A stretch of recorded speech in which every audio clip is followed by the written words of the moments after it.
વલસાડમાં દર્દીનું મોત થતા પરિવારજને તબીબને તમાચો ઠોકી દીધો। વલસાડ સિવિલ હોસ્પિટલમાં રેસિડેન્ટ ડોક્ટર પર હુમલાની ઘટનાથી મામલો બીચક્યો। હોસ્પિટલમાં સારવાર દરમિયાન દર્દીનું મોત થતા પરિવારજનોએ ડોક્ટર પર રોષ ઠાલવ્યો। આવેશમાં આવીને રેસિડેન્ટ ડોક્ટરને તમાચો મારતા હોબાળો મચી ગયો। સિવિલ હોસ્પિટલના તમામ તબીબો દ્વારા ભારે રોષ જોવા મળ્યો। રેસિડેન્ટ ડોક્ટર્સે મળીને ઘટનાનો વિરોધ નોંધાવ્યો। અગાઉ પણ વલસાડ સિવિલ હોસ્પિટલમાં તબીબો પર હુમલાની ઘટનાઓ સામે આવી ચૂકી છે, ત્યારે તબીબોની સુરક્ષાની માંગ કરવામાં આવી। જો કે બનાવની જાણ થતાં જ વલસાડ સિટી પોલીસનો કાફલો સ્થળ પર પહોંચ્યો અને સમજાવટથી મામલો થાળે પાડવાનો પ્રયાસ કર્યો। સુરતમાં ડેન્ગ્યુએ મચાવ્યો કહેર। રોગચાળો વકરતા વોર્ડની બહાર બેડ મૂકવાની નોબત। સુરતમાં રોગચાળાએ ભરડો લીધો છે। રોગચાળો વકરતા સુરત નવી સિવિલમાં દાખલ દર્દીઓનો ધસારો જોવા મળી રહ્યો છે। હોસ્પિટલો દર્દીઓથી રીતસરની ઉભરાઈ રહી છે। દર ત્રીજા દર્દીને ડેન્ગ્યુ થતા હોસ્પિટલમાં બેડ ખૂટી પડ્યા છે। હોસ્પિટલની સ્થિતિ એટલી ખરાબ થઈ ગઈ છે કે હોસ્પિટલના વોર્ડની બહાર બેડ મૂકીને દર્દીઓને સારવાર આપવાની નોબત આવી છે। વરસાદ વચ્ચે તડકો આવતા ડેન્ગ્યુના કેસોમાં ધરખમ વધારો જોવા મળી રહ્યો છે। હોસ્પિટલમાં દાખલ 10માંથી 3 દર્દી ડેન્ગ્યુના છે। ડેન્ગ્યુના કારણે સિઝનમાં 8 લોકો મોતને ભેટ્યા। સુરત સિવિલ હોસ્પિટલમાં દર્દીઓની લાઈનો લાગી, દર્દીઓને દાખલ કરવાની નોબત આવી। ત્યારે કિડની હોસ્પિટલમાં આવેલા 5મા માળમાં વોર્ડ નંબર 5A અને 5Aમાં દાખલ દર્દીઓનો ધસારો વધી ગયો છે, જેને પગલે તમામ દર્દીઓને સારવાર મળી રહી છે। તે માટે બોર્ડની બહાર બેડ મૂકીને દર્દીઓની સારવાર કરવામાં આવી રહી છે। હાલમાં ડેન્ગ્યુના 30% શંકાસ્પદ દર્દીઓ હોસ્પિટલમાં આવી રહ્યા છે। ડેન્ગ્યુના મચ્છર દિવસમાં કરડે છે, તેને ટાઈગર મચ્છર પણ કહેવામાં આવે છે, તેથી દિવસમાં પણ ફૂલ સ્લીવ શર્ટ અને પેન્ટ પહેરવાની સલાહ આપી છે।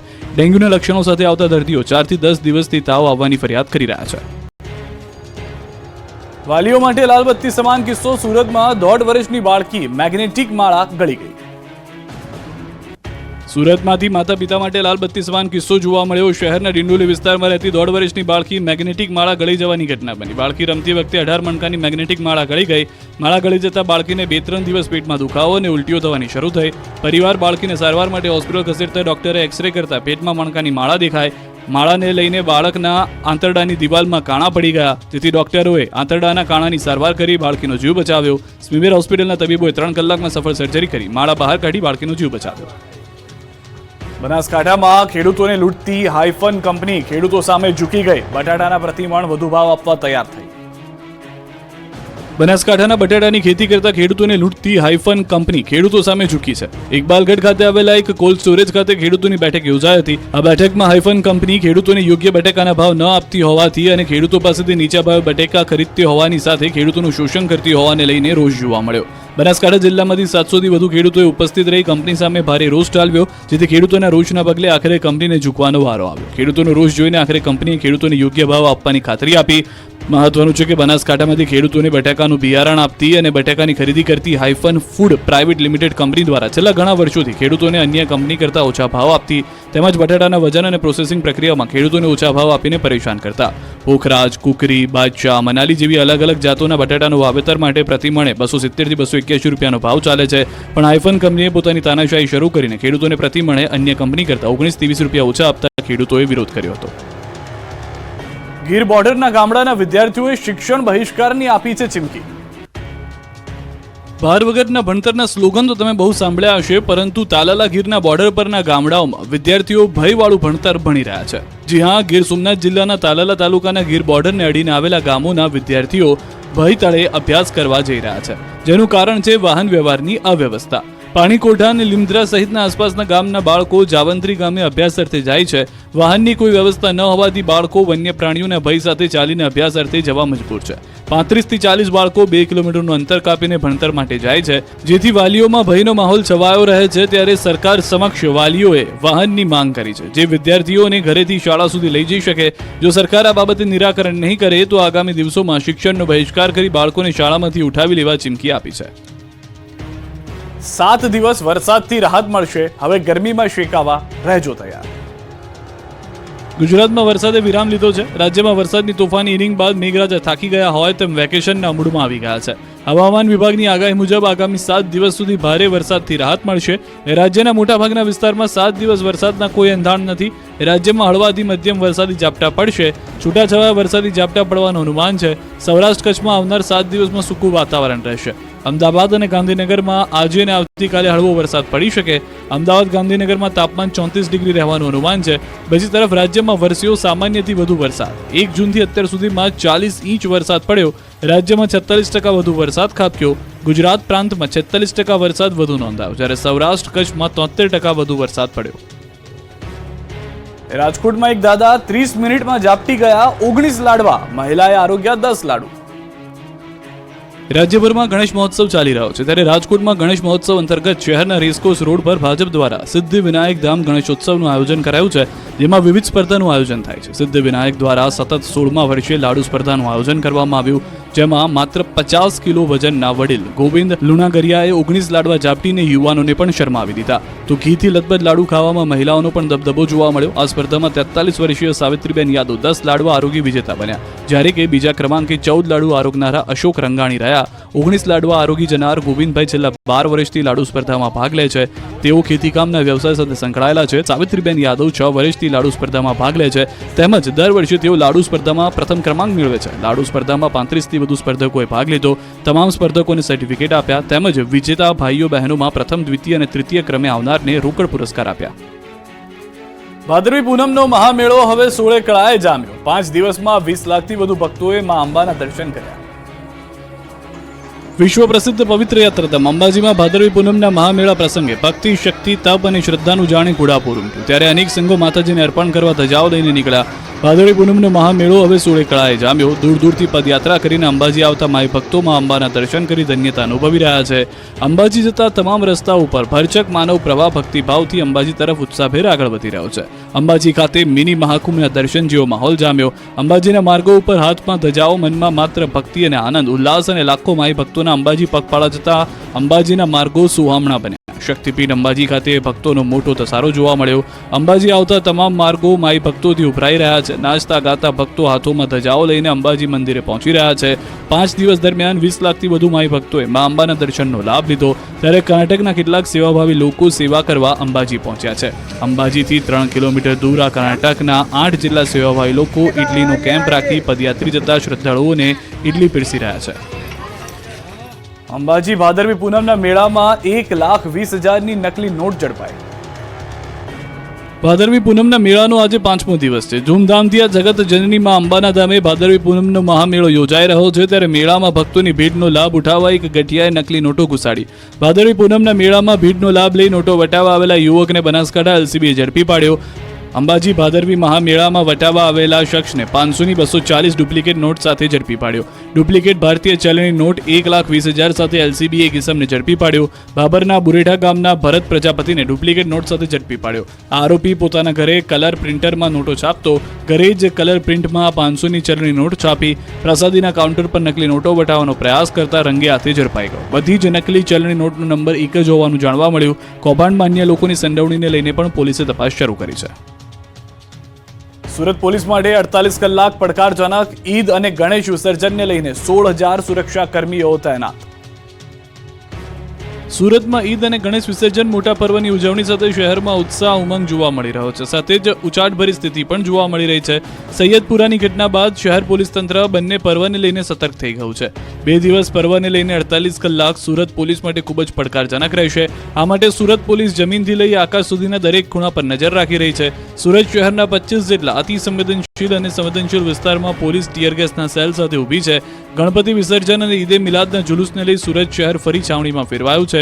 ભાગળ 4 રસ્તા પર પોલીસનો ચુસ્ત બંદોબસ્ત જોવા મળ્યો છે. પોલીસ હેડક્વાર્ટરની QRT ટીમ અને રેપિડ એક્શન ફોર્સ તૈનાત કરવામાં આવી છે. કોઈ અનિચ્છનીય ઘટના ન બને તેને લઈને ઠેર ઠેર મોટી સંખ્યામાં પોલીસ કર્મીઓ તૈનાત છે.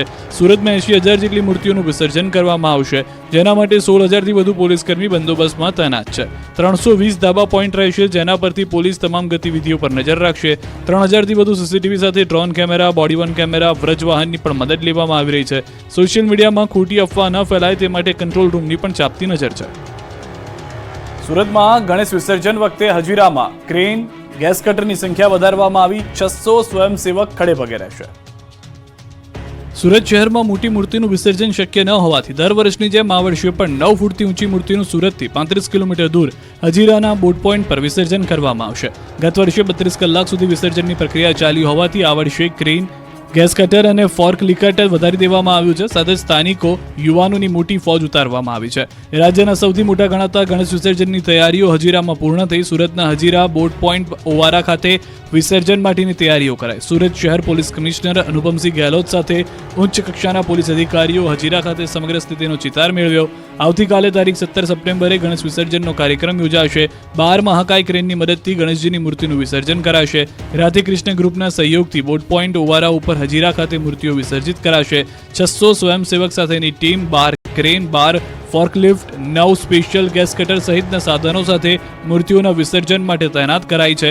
પોલીસ અધિકારીઓએ કોઈ પણ ગણેશ મંડળને અગવડ ન પડે તેવા સૂચનો અપાયા. તો શહેરમાં 80,000થી વધુ મૂર્તિઓનું વિસર્જન થશે, જેને લઈને તંત્રે તૈયારીઓને આખરી ઓપ આપી દીધો. મહાનગરપાલિકા દ્વારા 21 કૃત્રિમ તળાવ વિસર્જન માટે તૈયાર કરવામાં આવ્યા, જેમાં 5 ફૂટ સુધીની મૂર્તિઓનું વિસર્જન કરવામાં આવશે. મોડી રાત સુધી વિસર્જન થતું હોવાને કારણે લાઇટ તેમજ સીસીટીવી સહિતની તમામ વ્યવસ્થા કરવામાં આવી છે.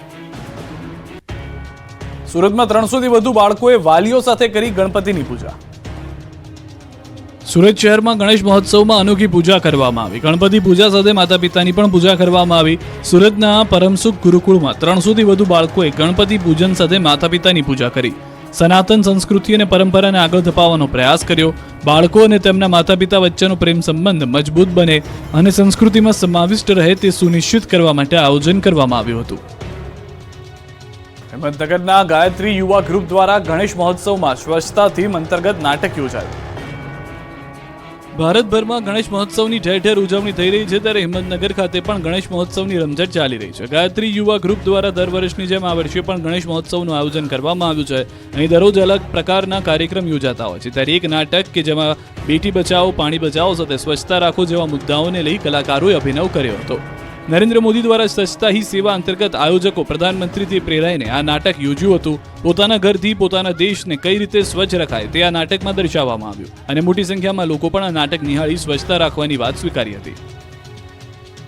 ખંભાતમાં 10 ફૂટથી ઉપરની લગભગ 15 જેટલી ગણપતિ દાદાની મૂર્તિઓએ જમાવ્યું આકર્ષણ. દેશભરમાં ગણેશોત્સવની ધામધૂમથી ઉજવણી થઈ રહી છે, ત્યારે આણંદ જિલ્લાના ખંભાતમાં પણ ગણપતિ દાદાની ભક્તિમાં રંગમાં રંગાયેલા દ્રશ્યો જોવા મળ્યા. ખંભાત શહેરની અંદર 10 ફૂટથી ઉપરની લગભગ 15 જેટલી ગણપતિ દાદાની મૂર્તિઓનું સ્થાપન કરવામાં આવ્યું છે. સાથોસાથ નાની મોટી થઈને ખંભાત શહેરમાં 300 કરતાં પણ વધારે ગણપતિ દાદાની મૂર્તિઓનું સ્થાપન કરવામાં આવ્યું છે. બૃહદ, ખેડા અને આણંદ બંને જિલ્લાને ગણેશ મહોત્સવની ભેટ ખંભાતે આપી છે. ખંભાતના માછીપુરા વિસ્તારના મકાન કલરકામ કરતા કારીગરો વર્ષો પહેલા મુંબઈ કલરકામ માટે ગયેલા અને મુંબઈથી ખંભાત માછીપુરામાં ગણેશ મહોત્સવ લાવેલા. આજે ખંભાતમાં નાની મોટી 300 ગણેશજીની મૂર્તિનું સ્થાપન કરાયું છે. ખંભાતના માછીપુરા વિસ્તાર અને ખારવાવડ વિસ્તારમાં 55 વર્ષ પૂર્વે ગણેશ મહોત્સવની શરૂઆત થઈ. વિવિધ થીમ આધારિત કેદારનાથ, નંદ બાબા, ભારતીય સેના, હાથી ગણેશજીની મૂર્તિ પર જળ ચડાવતા ગણપતિ આકર્ષણનું કેન્દ્ર છે અને રાત્રિના સમયે ગણેશજીની મૂર્તિને આકર્ષક રંગબેરંગી લાઇટો અને ડેકોરેશનના શણગાર, હવન પૂજન, આરતી અને દાદાને થાળ ધરાવવામાં આવે છે, જેના દર્શન માટે મોટી સંખ્યામાં ખંભાતીઓ ઉમટે છે. ગોંડલમાં નાગરિક સહકારી બેંકની ચૂંટણીમાં ભગવો લહેરાયો. જેલમાંથી ચૂંટણી લડી રહેલા ગણેશ જાડેજાનો વિજય થયો. ગોંડલ નાગરિક સહકારી બેંકમાં ભાજપનો ભગવો લહેરાયો છે. ભાજપ પ્રેરિત પેનલનો વિજય થયો અને કોંગ્રેસના સુપડા સાફ થઈ ગયા. અગાઉ વિજય થયેલા કોંગ્રેસના યતીશ દેસાઈની હાર થઈ છે. રવિવારે ગોંડલ નાગરિક સહકારી બેંકની ચૂંટણી યોજાઈ. મોડી રાત સુધી મતગણતરીની પ્રક્રિયા હાથ ધરાઈ. મતગણતરીના પ્રથમ રાઉન્ડના 20 બૂથ અને બીજા રાઉન્ડના 10 બૂથ મળી કુલ 30 પેટીમાંથી 10,606 મત ભાજપને મળ્યા. ભાજપનો ભવ્ય વિજય થતા ભાજપના કાર્યકરો દ્વારા ફટાકડા ફોડી વાજતે ગાજતે જીતની ઉજવણી કરી. જેલમાંથી ચૂંટણી લડી રહેલ ગણેશ જાડેજાનો વિજય થયો, જ્યારે કોંગ્રેસના યતીશ દેસાઈનો પરાજય. ખેડા જિલ્લા મધ્યસ્થ સહકારી બેંકના કર્મચારીના મોત મામલે અન્ય કર્મચારીઓમાં રોષ ફેલાયો હતો, ત્યારે બેંકના ચેરમેન તેજસ પટેલે કહ્યું કે કર્મચારીના મૃત્યુની ઘટના દુઃખદ બાબત છે. બેંક મૃતક કર્મચારીના પરિવારને કાયદેસરનું વળતર આપશે. ચેરમેને પોતાના તરફથી ₹5 લાખ આપવાની જાહેરાત કરી. રાજકોટમાં રિવર્સમાં આવતી કાર હેઠળ કચડાયું માસૂમ ફૂલ. કાર હેઠળ કચડાઈ જતા એપાર્ટમેન્ટમાં રમતા માસૂમ બાળકનું મૃત્યુ. રાજકોટમાં દરેક માતા માટે લાલબત્તી સમાન ઘટના બની છે. તમારું બાળક ફ્લેટમાં એકલું રમતું હોય તેનું ધ્યાન રાખજો, કેમ કે રાજકોટ શહેરમાં મવડી નજીક હેમાદ્રી એક એપાર્ટમેન્ટમાં રિવર્સમાં આવતી કારે નીચે કચડાઈ જતા 1.5 વર્ષમાં માસૂમ બાળકનું મોત નીપજ્યું. એકના એક પુત્રના મોતથી ચોકીદાર પરિવારમાં ગમગીની છવાઈ. 1.5 વર્ષનો પુત્ર મોહન પાર્કિંગમાં રમતો હતો, જે દરમિયાન કાર ચાલક મિલન કાર રિવર્સ લઈ રહ્યો હતો, ત્યારે કાર હેઠળ કચડાઈ જતા તેને ગંભીર હાલતમાં સારવાર માટે હોસ્પિટલમાં ખસેડાયો, જ્યાં તેનું સારવાર દરમિયાન મોત નીપજ્યું. પોલીસે કાર ચાલક મિલન સામે ગુનો નોંધવાની અને ધરપકડ કરવાની કાર્યવાહી કરી હતી. પંચમહાલમાં ઝાલા બાપાજીનો ચમત્કાર. આ મંદિર પશુધનના દુઃખ દર્દ કરે છે ગાયબ. પંચમહાલ જિલ્લાના શહેરાના નાંદરાવ ગામમાં એક એવું મંદિર આવેલું છે જે દેખાવમાં ભવ્ય નથી કે અંદર ભગવાન માતાજીની પ્રતિમા પણ નથી, તો પણ છે અનેરું અને મહત્વ ધરાવતું. આ મંદિર દેખાવમાં સામાન્ય નાના ડેરા જેવું જ છે, જેમાં માત્ર એક જ દીપક પ્રગટાવવામાં આવે છે, અને જે દીપક હજારો પશુપાલકોની આસ્થાનો દીપક વર્ષોથી બન્યો છે. આ મંદિર પશુધનના દુઃખ દર્દ દૂર કરે છે, ગાયબ કરે છે. દર વર્ષે ભાદરવા માસના બીજા રવિવારે એક મેળો યોજાય છે. આ પારંપરિક મેળાને ઝાલા બાપાજીના ધાર્મિક મેળા તરીકે ઓળખવામાં આવે છે. વર્ષમાં એક જ વાર યોજાતો આ મેળો હજારો પશુપાલકોની આસ્થાનું કેન્દ્ર છે, જે પશુપાલકોના પશુઓને ગર્ભધારણ કરવામાં સમસ્યા થતી હોય, જેના માટે આ મેળો અને મંદિર જાણે ભગવાન સ્વરૂપ છે. પશુપાલકો દવા સારવાર થકી પોતાના પશુ ગર્ભધારણ કરે એ માટે માતબર નાણાંનો ખર્ચ કરી હારી થાકી જતા હોય છે, અને આખરે ઝાલા બાપાજીના શરણે આવી માનતા લેતા જ તેઓના પશુની તકલીફ દૂર થાય. ઝાલા બાપાજીના મંદિર ખાતે પૂજારી ધર્મેન્દ્રસિંહ દ્વારા પશુપાલકોને એક કાગળમાં થોડી સુખડીનો પ્રસાદ આપવામાં આવે છે. બસ પશુપાલકોની અતૂટ શ્રદ્ધા સાથે રાખવામાં આવતી માનતા રૂપી મનોકામના અહીં પૂરી થાય છે. અહીં પૂજારી દ્વારા પણ 1 રૂપિયો લેવામાં કે માંગવામાં આવતો નથી. પશુપાલકો સ્વમેળે જ અહીં 5-10 રૂપિયા ભેટ મૂકતા હોય છે. છોટાઉદેપુરના પ્રજ્ઞાચક્ષુ ફિઝિયોથેરાપિસ્ટ ડોક્ટર યુસુફ વોહરા 20 વર્ષથી ક્લિનિક ચલાવી દર્દીઓને અવિરત સારવાર કરે છે. આજે ડોક્ટર યુસુફ વોરા, તેઓ જન્મથી દ્રષ્ટિહીન છે, પરંતુ દ્રઢ નિશ્ચય યુસુફને ક્યારેય પોતાની વિકલાંગતાને તેમના સપનાની આડે આવવા દીધી ન હતી. સખત મહેનત કરીને લોકોને કસરત કરાવી, આરોગ્ય અપાવી, સાથે સાથે દર્દીઓને મોટિવેટ પણ કરવાનું કામ કરી રહેલા વ્યક્તિ વિશે જાણીને તમને પણ તેમના પર માન થશે. યુસુફ વોરા ફિઝિયોથેરાપીનો અભ્યાસ કરી ડોક્ટર બન્યા અને છેલ્લા 20 વર્ષથી છોટાઉદેપુર ખાતે પોતાનું ક્લિનિક ચલાવે છે. ડોક્ટર યુસુફ પ્રજ્ઞાચક્ષુ હોવા છતાં જાતે જ સમગ્ર ક્લિનિકનું સંચાલન કરે છે અને ક્લિનિકમાંના તમામ ઉપકરણોને આસાનીથી ચલાવી દર્દીઓને સારવાર આપે છે. ડોક્ટર યુસુફ પ્રજ્ઞાચક્ષુ હોવા છતાં લોકોને તેમના ઉપર પૂરો વિશ્વાસ છે અને તેમની પાસે ઇલાજ કરાવી તેમની કાર્યશૈલીને વખાણે છે. Doctor Yusuf mobile, social media અને લેપટોપ જેવા આધુનિક ઉપકરણો પણ નિયમિત ઉપયોગ કરે છે અને સામાન્ય વ્યક્તિની જેમ પોતાનું જીવન ગુજારે છે. ડોક્ટર યુસુફનો કિસ્સો દ્રષ્ટિહીન લોકોની સાથે તમામ માટે પ્રેરણાદાયી છે. ભાણવડના પક્ષી પ્રેમીની કબૂતર સાથેની અનોખી મિત્રતા. તમે મિત્રતાની વાત તો બહુ સાંભળી હશે, પક્ષી પ્રેમીઓની વાતો જાણી હશે, નિહાળી પણ હશે, પરંતુ દ્વારકાના ભાણવડના આ પક્ષી પ્રેમીની વાત કંઈક અલગ છે. ભાણવડના પક્ષી પ્રેમી પ્રકાશભાઈની કબૂતર સાથેની અનોખી મિત્રતા જોઈ ગામ આખું દંગ રહી ગયું. પ્રકાશભાઈ સાથે કબૂતરની એવી મિત્રતા થઈ ગઈ છે કે આ યુવાનનો પીછો નથી છોડતું કબૂતર. પ્રકાશભાઈ જ્યાં જ્યાં તેની સાથે સાથે કબૂતર પણ ઉડતું ઉડતું આવી જાય. પ્રકાશભાઈ દ્વારા કબૂતરને બાઇક સાથે ડ્રાઈવ કરાવે છે અને પક્ષી પણ રાજી રાજી એમની બાઇક સાથે ડ્રાઈવ કરે છે. આ પ્રકારનો પક્ષી પ્રેમ જોઈ લોકો પણ જોતા રહી જાય છે. પ્રકાશભાઈએ તેમના મિત્ર સમાન કબૂતરનું નામ રોકી રાખ્યું છે. ભાણવડના પ્રકાશભાઈ છેલ્લા 1 વર્ષથી સફેદ કબૂતરને ઉછેર